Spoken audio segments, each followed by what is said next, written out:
All right, so this is the case of Olivia Joyner. So Olivia's presenting symptoms are confusion, paranoia, anxiety, fear, loss of focus, unaware of time or place, disorganized speech and thinking, brain bleed, a blood pressure problem, and also a sudden onset of symptoms. So with Olivia's case, she is elderly. I believe she's around 93 years old, and she is from Gary, Indiana, and she believed that she was in Chicago, Illinois, but she actually ended up in Georgia, and she has been missing for 6 days. And so she was unaware of how long she had been gone and where she was. In the initial intake, she was confused. She was very alarmed. She didn't know where she was. She expressed some paranoia about the police, and she was very paranoid about losing her purse or somebody taking her purse. Um, with disorganized speech and thinking, she couldn't really hold a conversation that was very coherent. She was kind of bouncing back and forth between topics. She was talking about um, the present that she was supposed to be buying for her family member, which was the reason why she was going into Chicago. And then she was talking about her cat, and then she would be talking about her purse and just kind of going back and forth about talking about things and not really being able to pay attention to the person talking to her. So very much loss of focus, unaware of, where she was. In the ER, they diagnosed her with the brain bleed, and they also said that she has a blood pressure problem that they are trying to get under control. And whenever we spoke to her family members, they described her as being very sharp and being able to take care of her own money. And she goes into the city of Chicago by herself often. So this was a pretty sudden onset of symptoms for her.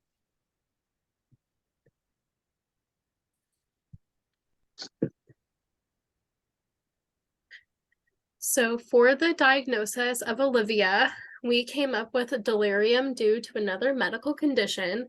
The code for this is FO5 due to a brain bleed. And this is acute due to it being only a few days. With mixed level of activity. And this means that she has a normal level of psychomotor activity, even with reduced awareness and attention. So she was still able to get up and move around, and she was able to make it to Georgia. Even though she wasn't aware of what she was doing, she was still able to do those things physically. For criteria A, and from the DSM, the symptoms for her that meet criteria A are reduced awareness of environment and loss of focus. For criteria B, the symptoms that match this are the sudden onset of her symptoms, which is only a few days, and a change in baseline attention awareness, since the way that Olivia is acting right now is different from how she is described to be acting by family members. For criteria C, the symptoms matching this are memory deficit, disorientation, and disorganized thinking.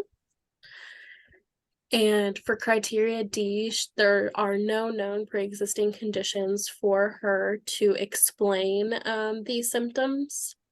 And then if we look at criteria E, through physical examination history, there is no evidence of another medical condition happening. Substance intoxication or withdrawal, there's no evidence of that whatsoever. So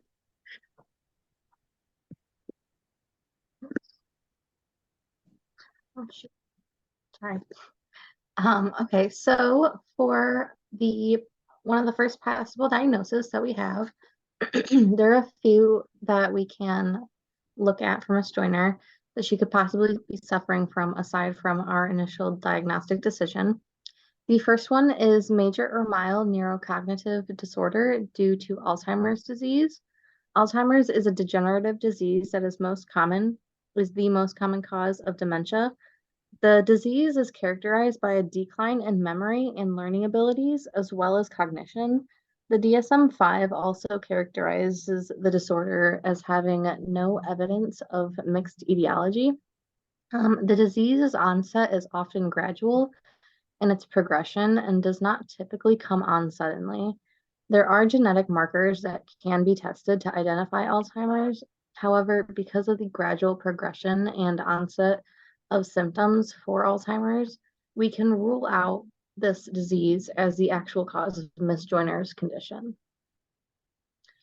For our second possible diagnosis, we are looking at major or mild neurocognitive disorder due to traumatic brain injury with focus on amnesia.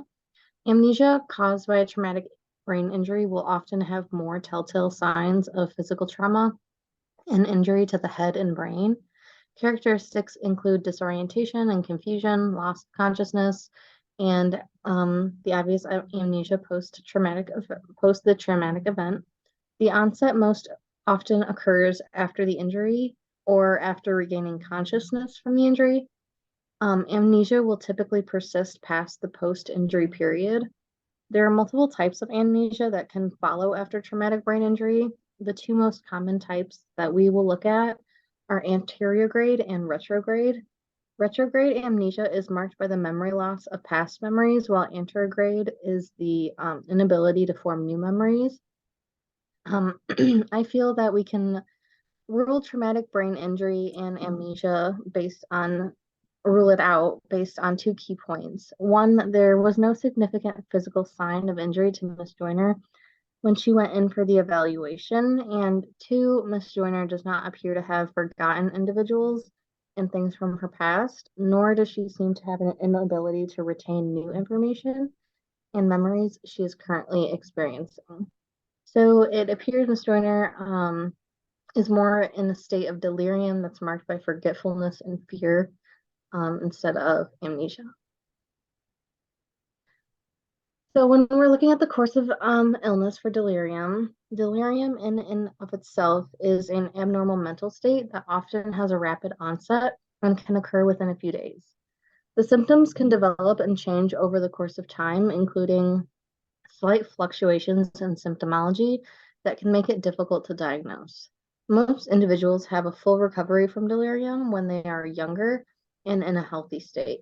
Unfortunately, it was found that elderly individuals are at a greater risk to continue suffering with delirium for longer periods of time before recovering quite slowly. Delirium has even been found to cause death in older individuals when it is unable to be treated. The course of recovery depends greatly on the underlying causal factors.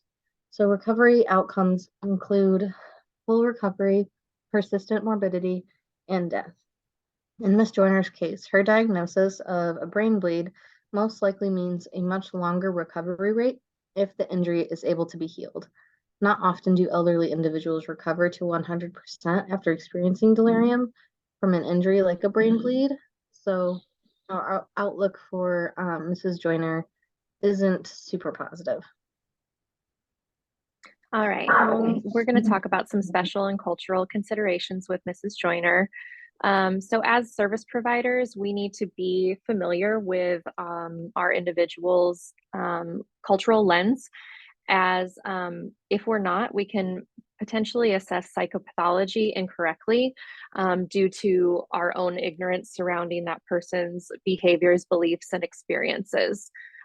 So applying diagnostic criteria can actually prove difficult due to cultural variations in conceptualizing the self, in communication style, and in coping mechanisms.